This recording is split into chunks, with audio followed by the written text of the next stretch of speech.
भाग्य बड़े जहाँ संत पधारे, भाग्य बड़े जहाँ संत पधारे। भाग्य बड़े जहाँ संत पधारे, भाग्य बड़े जहाँ संत पधारे। ये संतन है पर उपकारी, ये संतन है पर उपकारी। शरण आए को लेत उबारी, शरण आए को लेत उबारी। भाग्य बड़े जहाँ वंदनीय प्रातः स्मरणीय सद्गुरुदेव भगवान योग पुरुष जी महाराज हमारे आपके बीच में उपस्थित हैं।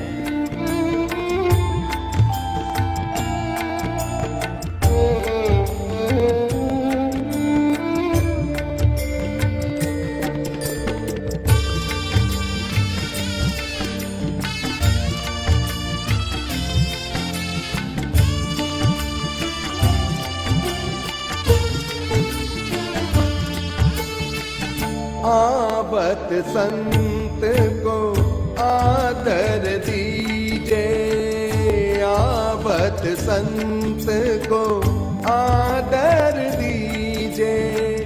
चरण दोई चरणामृत लीजे, चरण दोई चरणामृत लीजे। भाग्य बड़े जहाँ संत पधारे, भाग्य बड़े जहाँ संत पधारे।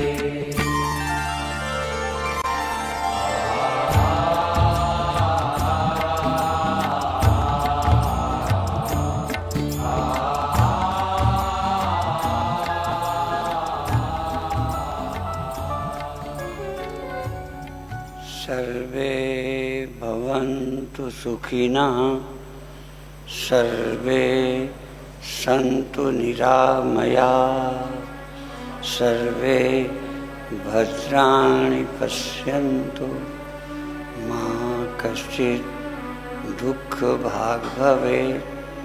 ॐ शान्ति शान्ति शान्ति।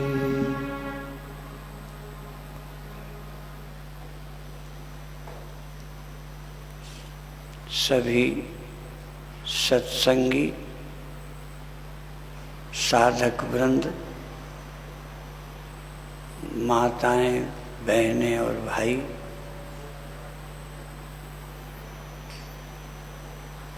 आप सब लोग अपने मानव तन को धन्य कर रहे हैं।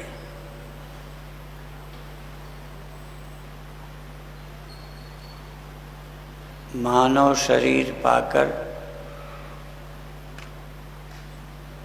सबसे महत्वपूर्ण मांग है कि हम उस परम सत्य को अपने अंदर अपरोक्ष अनुभव करें।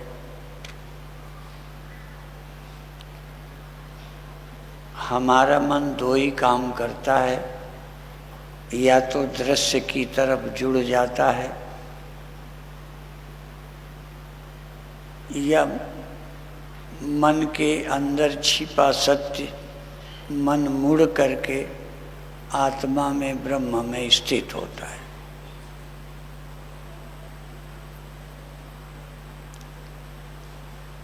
संसार के द्वारा प्राप्त होने वाले सुख अनुभव को हम सब लोग सुख बोलते हैं, पर बिना विषय के अंतर सुख का जो प्रादुर्भाव होता है उसे आनंद बोलते हैं।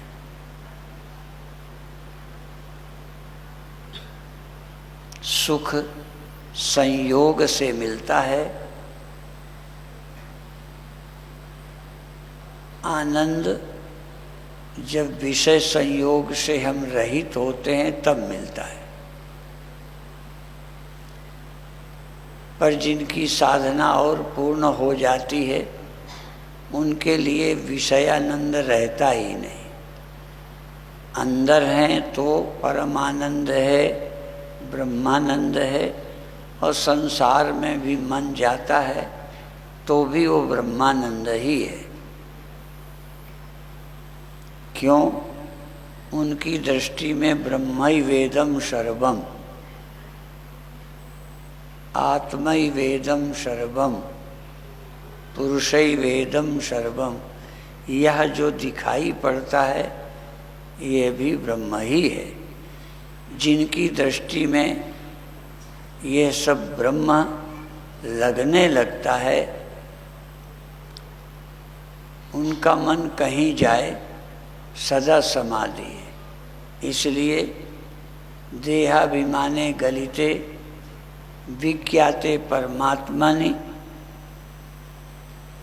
यत्र यत्र मनोजाति तत्र तत्र समाधया। मन का काम है जाएगा ही,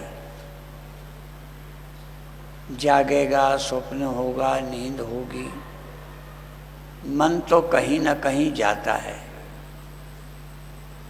पर अज्ञानी का जब मन जाता है तो उसको लगता है ये मन स्त्री में गया, धन में गया, दुश्मन में गया।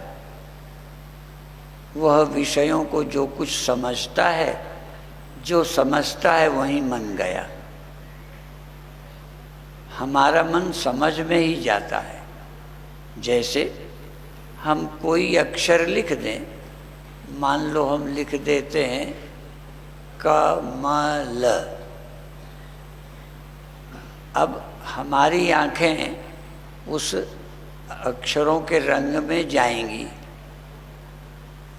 पर सब लोग उसे कमल नहीं पढ़ेंगे। जिनके दिमाग में, बुद्धि में का, माँ, ला का संस्कार है वही उसे कमल पढ़ेंगे, बाकी देखेंगे नहीं, वो कमल नहीं पढ़ेंगे। ऐसे कुछ भी लिख दो, ये तो उदाहरण है। तो ये क्या लिखा है ये वो देखते हैं, आंखें नहीं देखती। हमारी बुद्धि में संस्कार है वो हम देखते हैं। तो पहले हम अपने मन और इंद्रियों से यह जगत है यह देखते हैं। हम सबको बिना संस्कार के अपने मन और इंद्रियों के द्वारा ये संसार दिखाई देता है कि ये है। पर ये क्या है? स्त्री है, पुरुष है, पशु है, पक्षी है, पेड़ है, पहाड़ है, यही देखते हैं। लेकिन जब सत्संग द्वारा आत्मा ब्रह्म का परोक्ष ज्ञान होता है और तब हमारी बुद्धि इन इंद्रियों से जो देखती है वह ब्रह्म देखती है।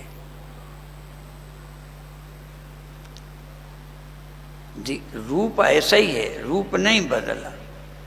जैसे अनजान व्यक्ति को मिट्टी के कुछ डिजाइनें बना के, खिलौने बना के दिखाए जाएं तो हम वही जो खिलौना बनाए वही देखेंगे।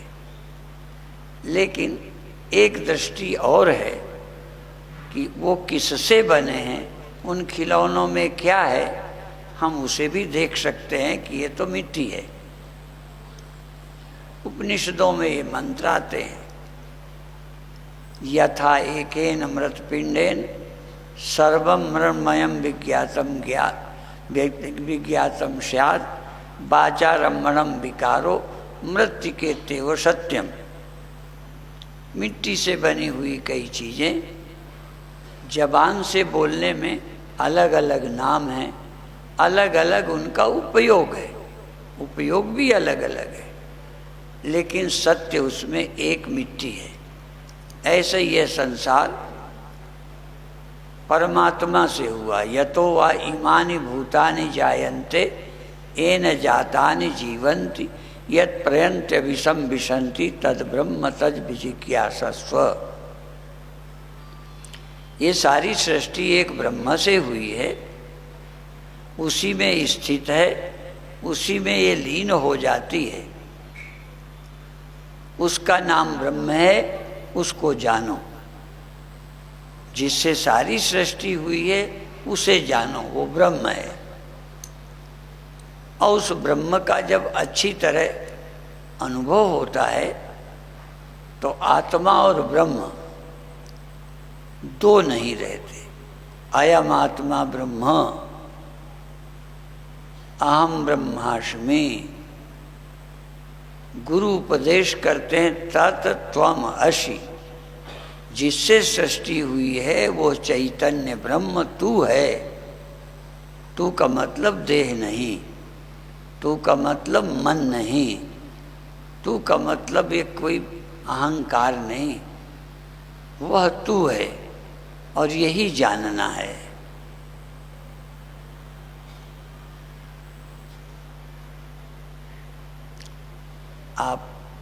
आपके भाग्य की इस अर्थ में सच्चे हृदय से मैं सराहना करता हूं कि आप अपने समय को यहाँ साधना में लगाते हैं, ध्यान में लगाते हैं, अनुष्ठान जाप में लगाते हैं, कीर्तन करते हैं। क्योंकि मनुष्य शरीर से यही विशेष बात है जो की जा सकती है। इस समय प्रचलित रूप में हम लोग इसे अधिक मास बोलते हैं, कोई पुरुषोत्तम मास बोलते हैं, कोई अधिक मास भी बोलते हैं। अभी अभी हम अखंड परम धाम में एक चर्चा कर रहे थे। जो कुछ पशु करता है उतना करने के लिए हमारा जन्म नहीं हुआ, हमें कुछ अधिक करना है। तो ये अधिक मास है, इसमें वो भी हमें करना है जो जानवर नहीं कर सकते। खाता है जानवर, सोता है जानवर, प्रजनन करता है जानवर, थकता है आराम करता है जानवर, सर्दी गर्मी से बचने का उपाय करता है जानवर। तो ये अपन नहीं कहते जानवर वाले काम बिल्कुल ही छोड़ दो, वो खाता है हम भी खाएंगे। ऐसा तो नहीं कि जानवर खाता है तो मनुष्य खाएगा नहीं, जानवर सोता है तो मनुष्य सोएगा नहीं, सर्दी गर्मी से जानवर बचने का उपाय करता है तो मनुष्य नहीं करेगा, करेगा। पर पशु से कुछ अधिक करना है। अधिक मास है और आप इस अधिक मास में आकर यहाँ अनुष्ठान कर रहे हैं, जाप कर रहे हैं, ध्यान कर रहे हैं। ये अधिक है जो जानवर नहीं कर सकता। इसलिए मैं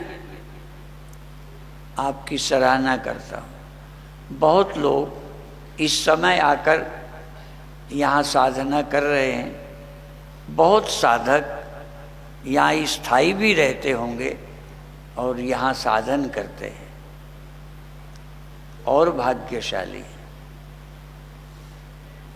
क्योंकि रामायण में एक चौपाई पड़ी है, भक्ति भाव भादो नदी बोल चली गहराए।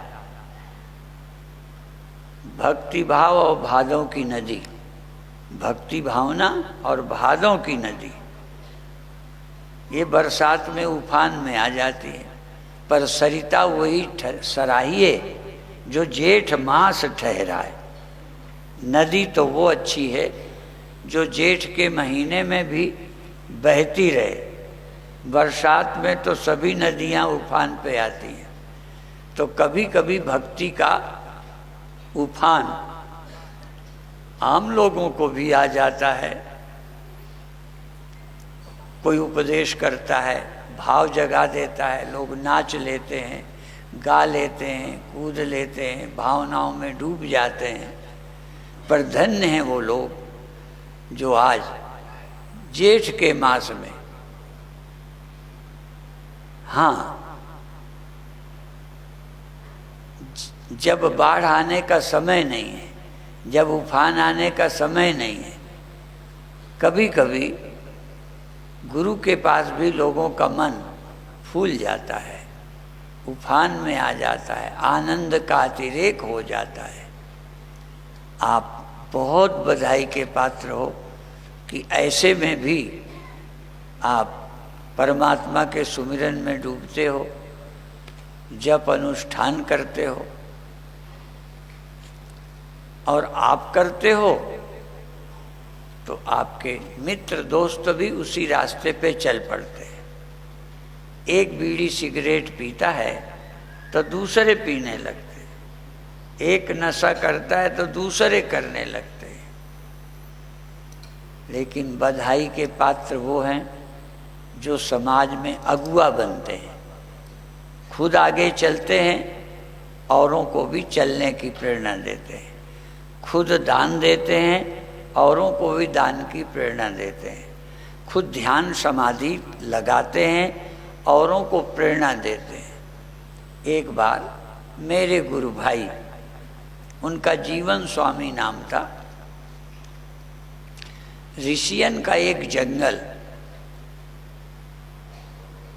जो चित्रकूट से प्रयागराज जाते रास्ते में आता है, तो मेरे गुरु भाई वहाँ जंगल में कई वर्ष एकांत रहते रहे। तो वहीं से कभी देवरावा बाबा निकले, तो मेरे गुरु भाई खेल वेल रहे थे, तो देवरावा बाबा ने कहा, स्वामी जी आप ध्यान में बैठ जाओ आंखें बंद करके। तो मेरे गुरु भाई ने कहा, हम जानते हैं, हम आंखें बंद करके बैठेंगे ध्यान में तो आप चले जाओगे।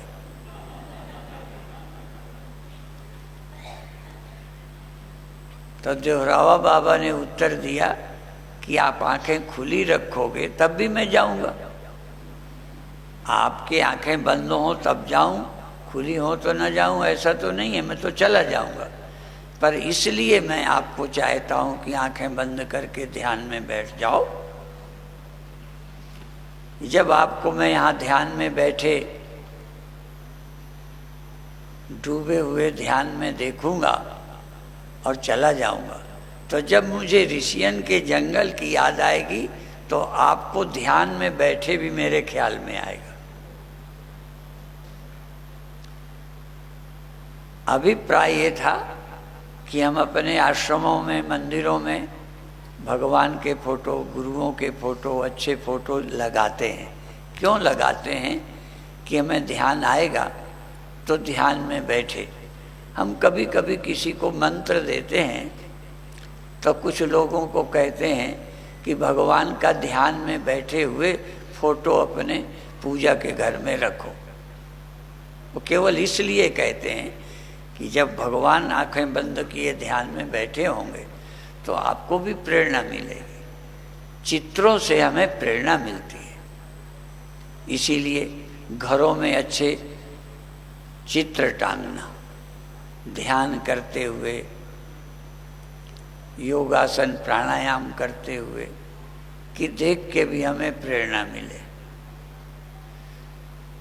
तो आप सबको देखकर हमें भी प्रेरणा आपसे मिल रही है।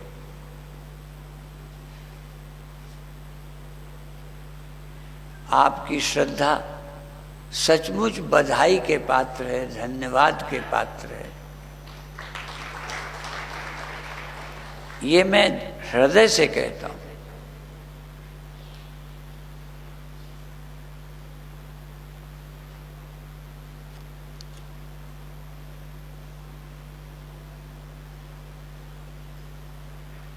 जो लोग, जब गुरुओं का शरीर नहीं रहता, जैसे जब भगवान राम का शरीर रहा होगा, जब भगवान कृष्ण का शरीर रहा होगा, तब उनके पास बैठने वाले, ध्यान करने वाले, प्रेम करने वाले बहुत रहे होंगे। आज हम भगवान का वो देह नहीं है। तब भी कुछ लोग कथा करते हैं, उनकी लीलाएं पढ़ते हैं, उनका जन्म मनाते हैं, आनंद लेते हैं। इसी तरह आपके गुरुदेव इस समय शरीर से आपके सामने नहीं है, फिर भी आप यहाँ गुरुदेव के आश्रम में आनंद से बैठे हो, ध्यान से बैठे हो, सुमिरन करते हो, जीवन को धन्य करते हो, इसलिए आप भाग्यशाली हो। और बहुत कहानियां भक्ति के ग्रंथों की पढ़ी हैं। राम को रोते देखकर पार्वती को श्रद्धा नहीं हुई। पार्वती को लगा ये कैसे भगवान है। भगवान शिव नमस्कार करते हैं, पर पार्वती का मन नहीं करता। भगवान कुछ देखते हैं, पार्वती कुछ देखते हैं। बाकी कथा आपको मालूम है कि परीक्षा लेने चली गई। अभिप्राय ये है कि राम को भगवान देखने वाले शिव हैं। हम सबके भीतर, आपके हमारे सबके भीतर सचमुच शिव विराजमान है, राम विराजमान है, साक्षात परब्रह्म है, सर्वनिवासी सदा अलेपा। लेकिन उसको देख पाए तो ही ना। कई बार तो जिसके भीतर बैठे हैं वही नहीं उसे देख पाता, फिर उसमें दूसरा कैसे देखे। पर रामायण में कहा, सिया राम मैं सब जग जानी, करहूं प्रणाम जोरि जुग पानी।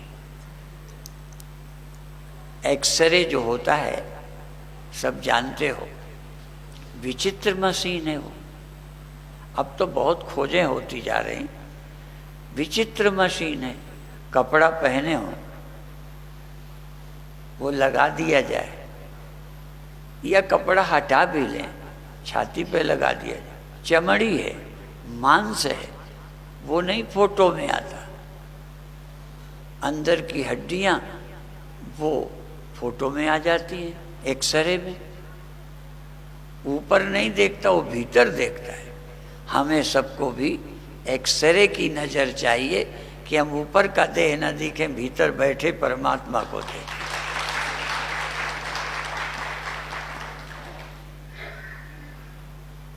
कभी कभी बहुत भीड़ होती है। मान लो यहाँ आगे और संत होते, और मान लो तुम मुझे नमस्कार करते हो, अब वहाँ हो आगे, यहाँ बहुत भीड़ है, तो आप वहीं से हाथ जोड़ रहे हो सकता है किसी और को भ्रम हो जाए कि मुझे जोड़ रहे हैं, मुझे जोड़ रहे हैं, मुझे जोड़ रहे हैं, पर आप तो जिसको जोड़ रहे हो उसी को जोड़ रहे हो ना। तो ऐसे ही जब कोई हाथ जोड़ता है, हो सकता है ये समझ ले मेरे को जोड़ रहे। हम तुम्हें नहीं जोड़ते, हम तुम्हारे भीतर बैठे हुए परमात्मा को जोड़ रहे हैं। ऐसे ही स्वामी राम एक बार किसी स्त्री को ऐसे देखने लगे, एकटक देखते रहे। तो स्त्री को भ्रम हुआ कि मुझे देख रहे हैं। तो उसने कहा, बाबा जी क्या देखते हो? तो स्वामी राम ने कहा, न तुझसे न तेरी सूरत से गरज है, हम तो मुसव्वर की कलम देखते हैं। हम तुझे नहीं देखते, बनाने वाले को देखते हैं। तो इसी तरह हम सबके भीतर परमात्मा है, उसी को देखकर मन को निर्मल बनाएं, राग द्वेष से रहित रहें। रागत द्वेष वियुक्तस्तु विषयान इंद्रियैश्चरन् आत्मवश्यैर्विधे आत्मा प्रसादमधिगच्छति। जब मनुष्य के अंतःकरण के राग द्वेष खत्म हो जाते हैं, अंतःकरण बस में हो जाता है, तो सारे संसार में मन जाते हुए भी वह मुक्त रहता है, प्रसन्न रहता है, दुखी नहीं होता है, चिंता नहीं करता। तो कुछ साधक गए थे, उन्होंने निवेदन किया कि बापू के आश्रम में आपको आना है। मैंने कहा अवश्य आएंगे। हम आपसे मिलकर प्रसन्नता अनुभव कर रहे हैं। ये हम ऊपर से नहीं कहते, हृदय से कह रहे हैं। क्यों प्रसन्नता अनुभव कर रहे हैं? अभी बताया कि राम को रोते देखकर, सीता को ढूंढते देखकर पार्वती की बुद्धि गड़बड़ा गई, शिव जी की नहीं। तो ऐसी परिस्थितियों में भी आप श्रद्धा से जुड़े हैं, भगवान का भजन ध्यान करते हैं। आप बहुत बहुत बधाई के पात्र हैं। अधिक क्या सुनाऊं, सुनाने का है नहीं। आपसे मिलकर बहुत आनंद हुआ। और कैसे कैसे प्रारब्ध, भगवान कृष्ण को तो जानते हो, चोरी लगी थी। किसी को कुछ लगता है, किसी को कुछ लगता है। एक बार हमारे गुरुदेव के लिए खिलाफ पर्चे छप गए थे, हमारे गुरुदेव के, सच्ची घटना है वो। पर्चा छपाया, आश्रम का नाम लिया, वो जान के नहीं लेता, आश्रम का नाम लिया कि सेठ सेठानी आए थे, उनके 2 लाख रुपया उन लोगों ने लूट लिया और उन दोनों को मारकर गायब कर दिया। उस समय हम अपने गुरुदेव के साथ मुंबई थे।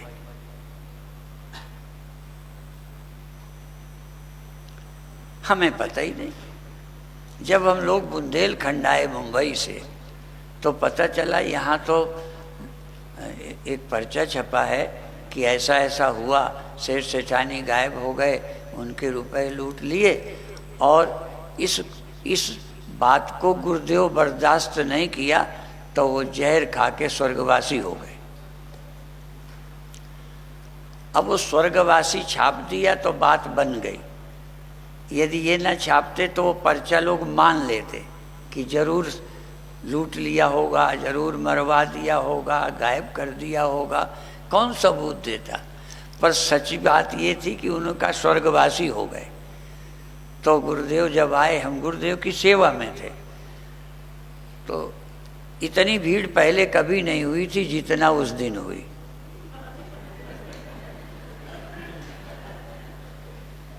तो गुरुदेव रावटी में थे, थोड़ी देर बाद निकले, मंच में आए और सबसे पहले यही बोला, अभी अभी मैं स्वर्ग से आ रहा हूं।